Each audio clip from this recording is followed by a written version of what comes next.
अस्सलाम वालेकुम व्यूअर्स। आपने बांदर देखा होगा कि अगर बांदर के हाथ में नारियल आ जाए तो वो नारियल को तोड़ कर खा तो सकेगा नहीं।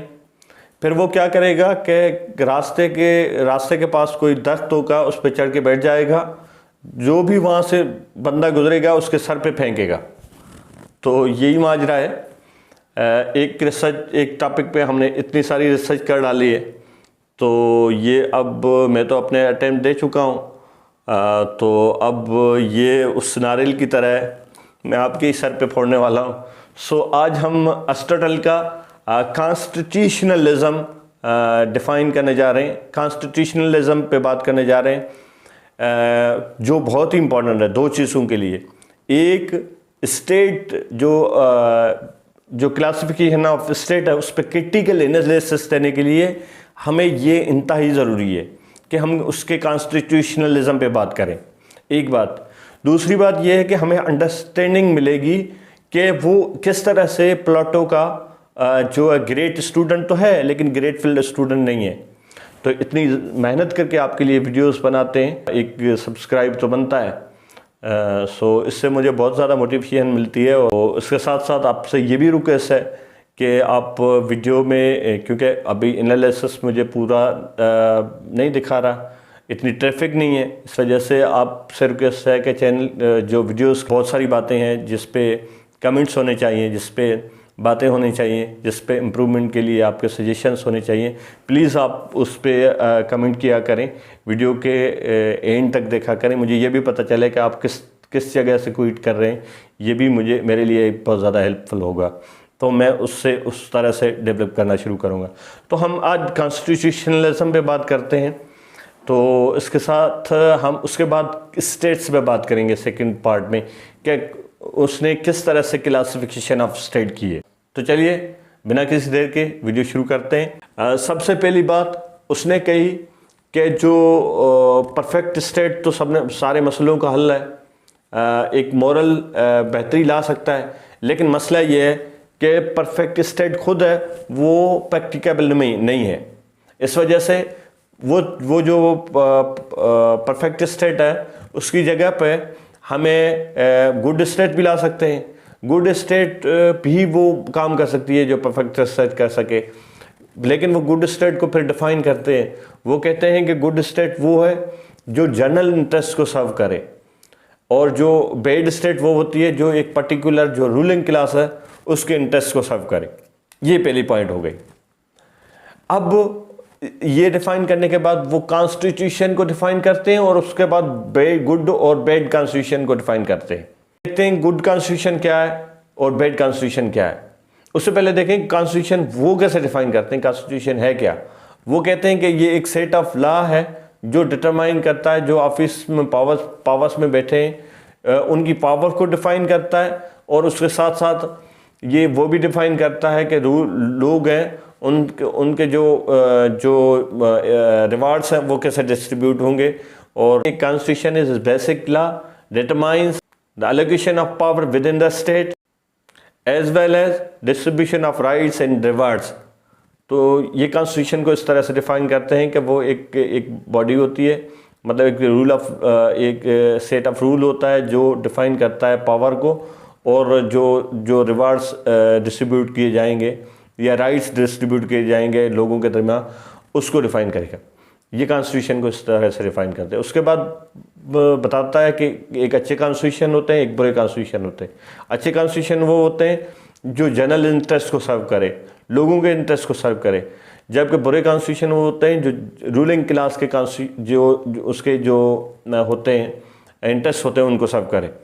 अच्छा, यहाँ पे वो कहते हैं कि सारे जो अच्छे कॉन्स्टिट्यूशन है वो लाजमी नहीं है सबके इंटरेस्ट को, जो सारे अच्छे कॉन्स्टिट्यूशन है वो सारी अच्छी स्टेट के लिए सर्व कर सकें, वो कहता है ऐसा नहीं है।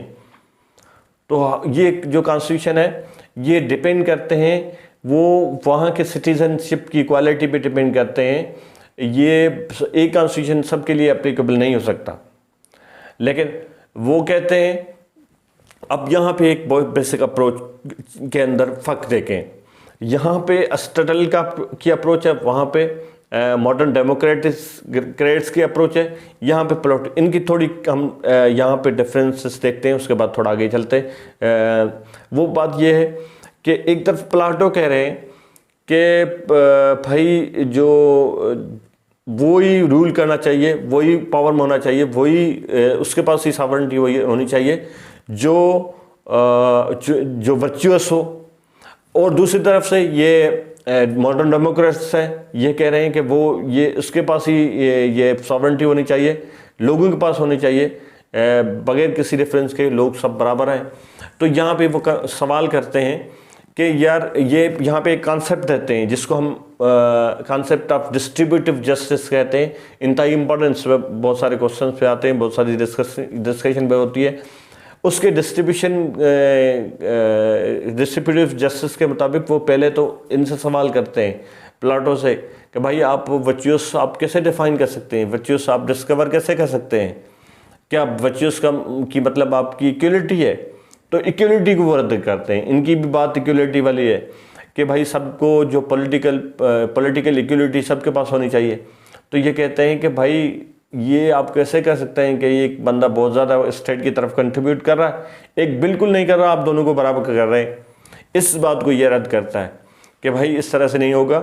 जो ज़्यादा कंट्रीब्यूट करेगा, स्टेट की तरफ ज़्यादा कंट्रीब्यूट करेगा, उसको ही ज़्यादा हक होगा कि वो रूल करे, स्टेट को रूल करे। अच्छा, यहाँ पे एक बहुत इंपॉर्टेंट बात वो ये कि ये मोनार्की और एरिस्टोक्रेसी को बहुत ज़्यादा फेवर करते हैं, लेकिन ये कि फिर ये भी प्रैक्टिकल बंदा है, ये मतलब वो आइडियल बातों पे बिलीव नहीं करता, ये रियलिस्टिक बंदा है। वो कहता है कि ये पॉसिबल नहीं है आज के दौर में। अपने दौर में कह रहा है कि इतने अच्छे एरिस्टोक्रेट मौजूद नहीं है, इतने अच्छे मोनार्च जो रियल सेंस में हो वो मौजूद नहीं है। इस वजह से इनकी जगह अब कॉन्स्टिट्यूशन को लेनी चाहिए। अब सॉवरेनिटी हो वो ना ही प्लाटो के उस लोगों को वर्चुअस को दे रहे, ना सॉवरेनिटी लोगों को दे रहे, आम मासेस हैं उनको दे रहे हैं। ये कह रहे हैं सॉवरेनिटी उसके ही पास होनी चाहिए जो कॉन्स्टिट्यूशन के पास होनी चाहिए। ये सॉवरेन बॉडी जो है वो कॉन्स्टिट्यूशन होनी चाहिए, एक कॉन्स्टिट्यूशन बने, उस कॉन्स्टिट्यूशन के मुताबिक सारी चीज़ें, सारी जो स्टेट्स हैं उसको गवर्न करना चाहिए। अब ये वो जो स्टेट्समैन है जो कॉन्स्टिट्यूशन बनाएंगे उसको डिफाइन करते हैं कि उस पर क्या क्या रिस्पॉन्सिबिलिटीज आयद होती हैं, वो किस तरह से ये कॉन्स्टिट्यूशन बनाएंगे।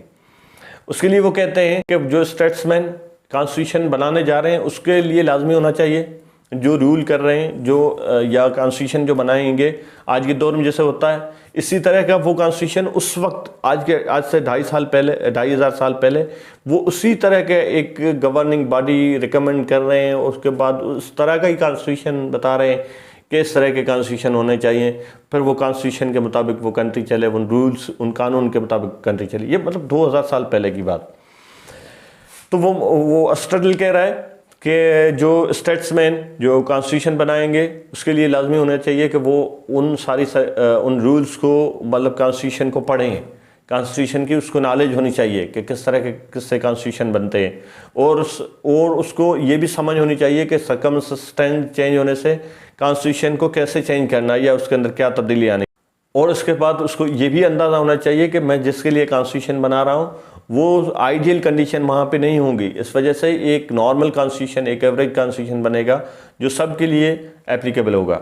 उसके अलावा ये अब बेसिक अब देखें दूसरी पॉइंट में ये क्या कहते हैं कि एक बेसिक डॉक्यूमेंट होगा और एक सेकेंडरी डॉक्यूमेंट होगा। बेसिक जो डॉक्यूमेंट होगा उसके अंदर चंद रूल्स होंगे जो सारी स्टेट्स के लिए एक जैसे होंगे, लेकिन बाकी जो कॉन्स्टिट्यूशन होंगे वो जो रूल्स हैं वो स्टेट टू स्टेट वो चेंज होंगे, वो उनके स्पेसिफिक नीड के मुताबिक होंगे।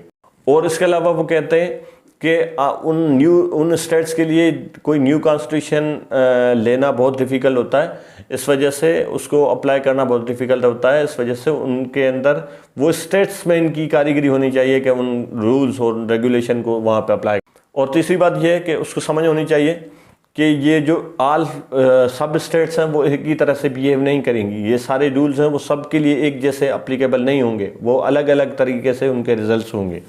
तो ये उनको एक स्टेटमेंट को इसको इतनी समझ होनी चाहिए। ये अपनी पॉलिटी के पहले 3 बुक्स में वो कॉन्स्टिट्यूशन के पार्ट डिस्कस करते हैं। मतलब 3 बुक्स के अंदर वो कॉन्स्टिट्यूशन के 2 पार्ट, जिसमें एक तरफ से पॉलिटिक्स है, दूसरी तरफ एथिक्स है।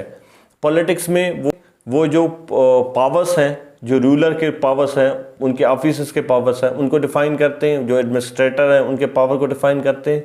और जो सेकंड पार्ट है उसमें वो एथिक्स में वो जो लोगों का कंडक्ट है उसको डिफ़ाइन करते हैं, वो किस तरह का होना चाहिए।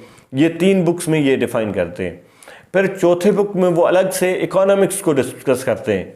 इस तरह से फिर वो लॉ को अलग कर देते हैं, वो सोशल एस्पेक्ट्स हैं उसको अलग कर देते हैं। ये फर्स्ट साइंटिस्ट है ह्यूमन हिस्ट्री में जिसने इन सब्जेक्ट्स को अलग किया। इससे पहले ग्रीक क्या करते थे कि जो सोशल अफेयर्स है, रिलीजन है, पॉलिटिक्स है, इन सब चीज़ों को मिला के एक उसको पॉलिटिक्स का ही नाम देते थे।